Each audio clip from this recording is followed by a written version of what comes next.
Friends అందరూ ఎలా ఉన్నారు? బాగున్నారా? 1 వీక్ పైనే అయిపోయింది వీడియోస్ చేయక. మొబైల్ న్యూ ఇయర్ రోజు పాడైపోయింది.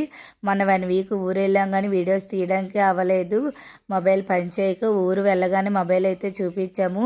ఊరు నుంచి వచ్చిన నెక్స్ట్ డే మినీ బ్లాగ్. ఆ రోజు ఫ్రైడే, ఇది మార్నింగ్ రొటీన్. ఇది పిల్లలకి పేరెంట్స్ మీటింగ్ ఉందని మెసేజ్ చేశారు. 7:50కి బస్సు వస్తుందని.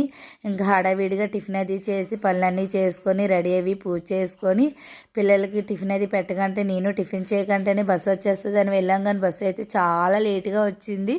మీటింగ్ కూడా 11 కల్లా అయిపోద్ది అన్నారు కానీ మీటింగ్ అయ్యేసరికి ఆఫ్టర్నూన్ 1 అయితే అయిపోయింది. ఇంకా మీటింగ్కి ఎందుకు వెళ్ళామా అనిపించింది. పేరెంట్స్ మీటింగ్ అంటే పిల్లలకి ఎగ్జామ్స్ అయితే మార్క్స్ అవి చెప్తారనే కదా ఏ పేరెంట్స్ అయినా అనుకుంటారు. కానీ ఆ రోజు మార్క్స్ అవి చెప్పలేదు. ఎందుకు మీటింగ్కి వెళ్ళామా అనిపించింది. కానీ పేరెంట్స్ పిల్లల మీద కేర్ ఎలా తీసుకోవాలో స్కూల్ రూల్స్ అనేది చెప్పారు మీటింగ్లో. అయితే ముందు వీడియోలో వస్తూ ఉంటుంది మీటింగ్ ఎలా జరిగింది అనేది.